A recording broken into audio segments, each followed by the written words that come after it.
ഒരു കേജ്രിവാളിനെ അറസ്റ്റ് ചെയ്താൽ 100 കേജ്രിവാളുമാർ ജന്മമെടുക്കും. ഒരു കേജ്രിവാളിനെ അറസ്റ്റ് ചെയ്താൽ ഇന്ത്യ ഒട്ടാകം കേജ്രിവാളുമാർ ഉണ്ടാകും. പറഞ്ഞത് അരവിന്ദ് കേജ്രിവാൾ. അരവിന്ദ് കേജ്രിവാളിൻ്റെ ഇടിമുഴക്കം ഡൽഹിയിൽ മുഴങ്ങുമ്പോൾ മോദി നടുങ്ങി വിറയ്ക്കുന്നു. BJP ആസ്ഥാനത്തേക്ക് ഡൽഹി മുഖ്യമന്ത്രി അരവിന്ദ് കേജ്രിവാളിൻ്റെ നേതൃത്വത്തിൽ ആം ആദ്മി പാർട്ടി നടത്തുന്ന പ്രതിഷേധ മാർച്ച് പോലീസ് തടഞ്ഞിരിക്കുകയാണ്. BJP ഓഫീസിലേക്കുള്ള വഴി ബാരിക്കേഡ് വെച്ച് പോലീസ് തടഞ്ഞു. പ്രവർത്തകരോട് പിരിഞ്ഞു പോകണമെന്ന് പോലീസ് ആവശ്യപ്പെട്ടു. ബാരിക്കേഡിന് മുമ്പിൽ നിലയുറപ്പിച്ച് കേജ്രിവാൾ നിൽക്കുകയാണ് ഇപ്പോൾ.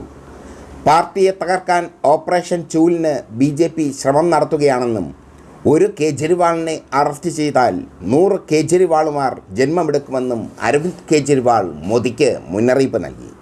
മാർച്ചിന് മുന്നോടിയായി ഡൽഹിയിൽ 144 പ്രഖ്യാപിച്ചിരുന്നു. ITOയിലെ മെട്രോ സ്റ്റേഷനുകൾ അടച്ചു. ആം ആദ്മി പാർട്ടിയുടെ ആസ്ഥാനത്തിന് മുമ്പിൽ കേന്ദ്രസേനയെ വിന്യസിച്ചിട്ടുണ്ട് മോദി. ആം ആദ്മി പാർട്ടിയെ ഇല്ലാതാക്കാനാണ് പ്രധാനമന്ത്രി നരേന്ദ്രമോദി ശ്രമിക്കുന്നതെന്ന് കേജ്രിവാൾ ആരോപിച്ചു. ആം ആദ്മി പാർട്ടിയുടെ വളർച്ചയിൽ മോദിക്ക് ആശങ്കയാണ്. അതിൻ്റെ ഭാഗമായാണ് തന്നെയും മനീഷ് സിസോദിയെയും ജയിലിൽ അടച്ചത്. ഡൽഹിയിലും ഹരിയാനയിലും നല്ല ഭരണം നടത്താൻ ആം ആദ്മി പാർട്ടിക്ക് മാത്രമേ സാധിക്കുകയുള്ളൂ. BJPക്ക് അതിന് കഴിയില്ല.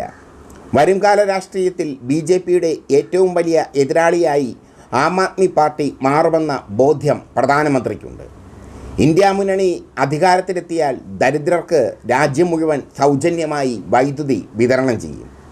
1000 രൂപ വീതം വനിതകൾക്ക് അവരുടെ അക്കൗണ്ടുകളിൽ എത്തിച്ചു നൽകും, കേജ്രിവാൾ പറഞ്ഞു.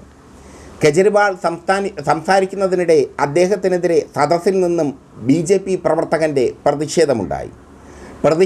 പ്രതിഷേധിച്ച BJP പ്രവർത്തകനെ ആം ആദ്മി പ്രവർത്തകർ പഞ്ഞിക്കിട്ടു. ഇയാളെ പിന്നീട് പോലീസ് അറസ്റ്റ് ചെയ്തു നീക്കി സംഘർഷം ഒഴിവാക്കിയായിരുന്നു. ആം ആദ്മി പാർട്ടിയുടെ മാർച്ചിൽ ആയിരക്കണക്കിന് പേരാണ് പങ്കെടുത്തത്. അരവിന്ദ് കേജ്രിവാളിന് ഇപ്പോൾ ഡൽഹിയിൽ ജീവിച്ചിരിക്കുന്ന രക്തസാക്ഷിയുടെ പരിവേഷമാണ്. മദ്യനയ അഴിമതി എന്ന കള്ളക്കേസുണ്ടാക്കി തന്നെ ജയിലിലടച്ചതായി അരവിന്ദ് കേജ്രിവാൾ ആരോപിച്ചപ്പോൾ ആം ആദ്മി പാർട്ടി പ്രവർത്തകർ ഇളകി മറിഞ്ഞു. അരവിന്ദ് കേജ്രിവാളിൻ്റെ ഓരോ വാക്കും തീയുണ്ടകളായി മാറുകയാണ്. മുമ്പത്തെ കേജ്രിവാളിന് സംസാരിക്കുമ്പോൾ ഒരു മിതത്വം ഉണ്ടായിരുന്നു. ഇത്രയും ശക്തമായി അദ്ദേഹം അറ്റാക്ക് ചെയ്ത് സംസാരിക്കുമായിരുന്നില്ല. ഇപ്പോൾ കേജ്രിവാൾ ആളാകെ മാറിയിരിക്കുന്നു. ആം ആദ്മി പാർട്ടി ഇന്ത്യ മുന്നണിയുടെ ഭാഗമാണ്. ഡൽഹിയിൽ കഴിഞ്ഞ തവണ ലോക്സഭാ മണ്ഡലങ്ങളിൽ 7-ലും BJPയാണ് വിജയിച്ചത്. ഇത്തവണ BJPയെ തൂത്തുവാരും എന്ന് ആം ആദ്മി പാർട്ടി പ്രതിജ്ഞയെടുത്തിരുന്നു. അതുകൊണ്ട് തന്നെ ഡൽഹിയിൽ BJPക്ക് ഇത്തവണ വലിയൊരു കുതിപ്പ് ഉണ്ടാവുകയില്ല. മാത്രമല്ല, മോദി കാണിച്ച ഏറ്റവും വലിയ മണ്ടത്തരമാണ് അരവിന്ദ് കേജ്രിവാളിൻ്റെ അറസ്റ്റ്. അരവിന്ദ് കേജ്രിവാളിനെ EDയെ കൊണ്ട് അറസ്റ്റ് ചെയ്യിച്ചത് മോദിക്ക് തിരിച്ചടിയായി മാറി. ആം ആദ്മി പ്രവർത്തകർ ഒന്നടങ്കം അരവിന്ദ് കേജ്രിവാളിൻ്റെ പിന്നിലുണ്ട്. മാത്രമല്ല, മോദിയുടെ മൂക്കിൻതുമ്പിലെ ഡൽഹി വീണ്ടും മോദിയുടെ കൈപ്പിടിയിൽ നിന്ന് പോവുകയാണ്. ഡൽഹിയെ കൈക്കലാക്കാൻ മോദി പല പ്രാവശ്യം ശ്രമിച്ചിരുന്നു. കോൺഗ്രസിൻ്റെ തട്ടകമായിരുന്നു ഡൽഹി. ഷീല ദീക്ഷിത് എന്ന കോൺഗ്രസ് നേതാവിൻ്റെ തട്ടകം. ആ തട്ടകം അരവിന്ദ് കേജ്രിവാളിൻ്റെ നേതൃത്വത്തിൽ ആം ആദ്മി പാർട്ടി പിടിച്ചടക്കിയപ്പോൾ അവർക്ക് പരോക്ഷ പിന്തുണ നൽകി BJP. അക്കാലത്ത് BJPയും ആം ആദ്മി പാർട്ടിയും ഒരുമിച്ചാണ് നീങ്ങിയത്. പിന്നീട് ആം ആദ്മി പാർട്ടിയും BJPയും തെറ്റിപ്പിരിഞ്ഞു. ആം ആദ്മി പാർട്ടിയെ തകർക്കാൻ BJP ശ്രമിക്കുന്നു എന്നാരോപിച്ചാണ് അരവിന്ദ് കേജ്രിവാൾ BJPയോട് യുദ്ധം പ്രഖ്യാപിച്ചത്. എന്തായാലും ഇപ്പോൾ മോദിക്ക് മനസ്സിലായി കഴിഞ്ഞു, ആം ആദ്മി പാർട്ടി തകരുകയില്ല, ആം ആദ്മി പാർട്ടി വളരുകയാണ്.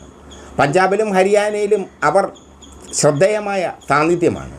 പഞ്ചാബ് ഭരിക്കുന്നത് ആം ആദ്മി പാർട്ടിയാണ്. ഡൽഹിക്ക് പുറമെ പഞ്ചാബും അവർ ഭരിക്കുന്നു. അവർ വലിയൊരു ശക്തിയായി മാറുകയാണ്. അരവിന്ദ് കേജ്രിവാൾ ഇടിമുഴക്കമായി മാറുകയാണ്.